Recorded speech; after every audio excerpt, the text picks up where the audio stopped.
Hey everyone, welcome back to the channel. I have a video for you today that, let's be honest, is really long overdue.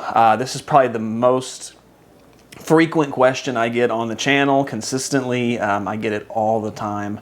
And every time someone asks it, I just simply say, hey, I'm going to make a video about it soon, I promise. And then, you know, life happens and it doesn't happen. So it's been a long time coming, but I got a couple more yesterday and I finally just decided, you know what, it's time, let's do this video. And this video, of course, if you saw the title, is what golf ball do I game? And like I said, I get this question all the time. Everyone's like, hey, what golf ball do you actually use? I've tested, you know, over 90 on the channel at this point.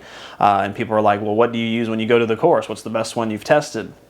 The reason I usually don't just simply answer the question is because it's such a loaded question. It's not a simple yes or no. It's not a simple, oh yeah, I use this ball. I actually use a variety of golf balls. One, I don't really pay for golf balls anymore, to be honest with you. I get quite a few to review. I buy them in 3-packs. I just have so many from the last 3 years of testing golf balls, and I only lose maybe 1 or 2 a round, if that. To be honest with you, I haven't lost one in like the last 3 rounds, so I don't lose them either. So I have so many golf balls just sitting in my garage that I just kind of go through the ones I've reviewed, and the ones that review really well, I'll put them in my bag and play them. Although I do have some favorites. Now the other part of this that makes it a loaded question is that every weekend I don't actually usually hit my own golf ball. I actually play as part of a scramble, and we usually train because we're training for tournaments and all this stuff like that. So a lot of the time I'll use a different golf ball during the same hole, depending on the shot I want to hit, which isn't, you know, obviously in the pros, that's a big rule. You can't do that. But in all the tournaments I play down here, it's not a rule. You're allowed to switch your golf ball out. So depending on the shot I'm wanting to hit, depending on the distance I want to get, depending on if I need it straight, how I'm playing that day, all those factors go into what golf ball I play. Okay, so let's pretend I'm going off the tee here, right? So let's say I need a nice long straight drive. I'm always using a 2-piece off of the tee unless I really need to bend a driver shot. That's pretty rare. But the majority of the time, 99%, I need to hit a long straight driver shot. Currently, for the last few weeks, I've actually been using the Snell Get Some golf ball. Now, that might surprise some people because you might be like, well, wait a minute, you reviewed that golf ball like 3 years ago, Nick. Well, tomorrow night, another review is coming out of the updated new 2023 model. I don't want to give much away, but I think when you see that review, you'll understand. But really long, really straight off the tee. I also don't mind hitting a Top Flight XL golf ball, which I know seems weird again, but that actually is the golf ball that holds the current record for longest distance averaged on my channel with a driver. Now, as far as the rest of the clubs, it might not be that great, but as far as off the driver, it's long, it's straight, and I get a ton of distance out of it, so I don't mind hitting one of those either. And if I have any cut reds left, I'll always use a cut red because they're really inexpensive and they go really long and really straight.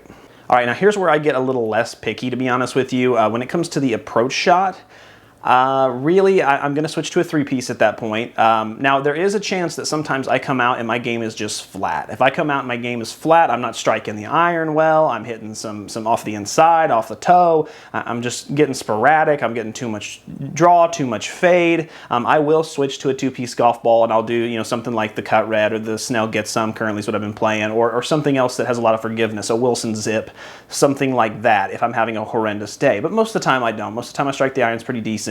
And so I am going to switch to something that is more, you know, controllable, but not super controllable. I don't need to turn it on a dime. I don't need to hit massive hook shots, and that's where the Strixon Q-Star Divide comes in. I absolutely love this golf ball. Tested it, well, maybe it's been a couple years on the channel now, but I absolutely love it. It has an alignment tool, so if I get up there and, you know, just want to putt with it, I can, because it does have that great alignment tool. I love chipping with it because I love being able to see how it came off the club. It just has a lot of benefits to using it, and it performs really, really well. I love the feel off the face. So this is one that I always love hitting approach shots with. One of the guys I golf with is also a huge fan of it, so we use it all the time. It's just a really phenomenal golf ball. I also still have been using the Snell MTB Primes. I got those a while back, and I still have quite a few of those. Love that golf ball as well. It's not as explosive off the face, but it still goes the distance I need it to. It still has great control, and it has decent forgiveness for being a 3-piece golf ball, which is really, really good. So I'm still trying to use through these, but I always love Snell, and I love an MTB Prime as well. Now, I don't use it very much on the approach shots, but I will say that the TaylorMade Tour Response is also a great golf ball. Really soft, squishy, explosive off the face, good amount of spin, checks up really well. Really, really good forgiveness, especially for, you know, a golf ball at that price point or a 3-piece in that price point. Usually you don't get that. Really good there. I don't use it all the time because I have the other ones, but sometimes occasionally I'll just leave it in the bag and I'll use it sporadically for that, but it's also a really good one. Now, real quick, I didn't know whether to save this for the end or just go ahead and tell you now, but this is one of those golf balls that if you ask me, hey Nick, if money didn't matter and you could just buy as many golf balls as you want, you could use any golf ball exclusively, whatever, what would you use? That actually goes away, or that actually goes to the Callaway Chrome Soft. So actually, I do love the Callaway Chrome Soft. I love it off all the clubs, driver. You know, if I was forced to use one golf ball exclusively, like let's say I had to play in a tournament by myself and they said, hey, you have to play one golf ball, it would be the Callaway Chrome Soft. Love how it comes off, a massive amount of spin, a massive amount of distance. For my swing speed being 92 mile an hour, it really performs well for a tour ball, but it's just really expensive. There's not a lot of value there because it's just one of the most expensive golf balls on the market. You know, anything $50 plus a dozen, I can't afford. So I get them sporadically and I'll just use them. I might get them, you know, used or something, but otherwise I can't. I'm not a big used guy anyway, but I really just can't afford them. But otherwise I would love to play with them. All right, and putting, I'll be honest with you. So when it comes to putting, as you guys know, I love to have a really good alignment tool, and that's where the Tour Response Stripe again comes in. I pretty much exclusively putt with this golf ball. That's also why I don't use it on approach shots a lot of the time, because I don't want to lose it. I only have so many of them and I don't want to lose them, because this really is the best alignment tool in golf ball. And when you're in a scramble, it's really, really important when someone hits a shot to know, did they push it, did they pull it, or did they hit it straight? What happened? And so when you line this up, that tells you that. It's really, you'd be surprised how many people don't know whether you pushed or pulled a shot, and it's really important because if you're lining up, let's say, you know, you as a scramble team say, hey, I think it breaks 3 inches to the left, so I aim 3 inches to the right of the cup, and then I hit it and I finish above the cup. Well, if I pushed it 2 or 3 inches to the right, it's going to take a lot of that break out and it's going to finish above the cup. You need to be able to know that. And so having a golf ball like this really helps us, because if it's rolling straight and you see the line just rolling straight like that, you know, okay, they hit their shot exactly as they wanted to. It just didn't break as much as we thought.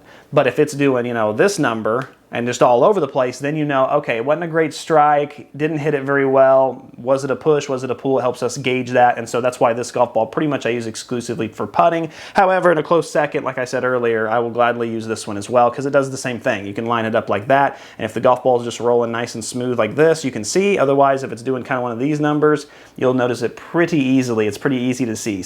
So at this moment, that's what I'm using. Is it complicated? Yeah, I know it's complicated. I'm sorry about that. That's why whenever I get asked the question, I'm just like, I'll make a video about it, because it's just such an interesting question. And the answer changes all the time. I'll get a box in to review, and then I'll use those golf balls for 2-3 weeks and then I move on, but I will always exclusively use golf balls that test well on the channel. Ones that don't, I pretty much just get rid of or give them to people or whatever, because there's no point in using a golf ball that doesn't perform that well out there, whether I got it for free or whether I need to get rid of it or not. But yeah, these are mine. Tell me your favorite below. Love to hear your feedback, and I'm sorry this video took so long. As I said before, guys, tomorrow is the Snell Get Some review. You're gonna want to see that. Trust me. I don't want to, like I said, I don't want to give it away, but you're going to want to see it. It's good stuff. So that'll be tomorrow night. Also, if you're new to the channel, please subscribe. Also, we have, remember, we still have our fundraiser for the Bushnell launch monitor. That's going to come up at the beginning of the year. I'm going to get the Bushnell, really nice, I forget the model name of it now. Excuse me, it's early in the morning. But I really want to get this launch monitor for next year. We have a fundraiser on a GoFundMe for that. Whether you give $1, whether you give nothing, just being here is enough for me. But if you give $1 or $2, $3, it really helps. I am going to go buy that at the end of the year, just so we can really retest these golf balls, go head to head next year. I'm going to do a lot of comparisons next year head to head, just hit this golf ball 10 times and then hit this golf ball 10 times and then see exactly how these numbers are, and that Bushnell is going to give us the most accurate numbers that we can possibly get. So otherwise, guys, I appreciate you being here. As always, keep watching and keep saving and keep learning. Until next time, which will be tomorrow night.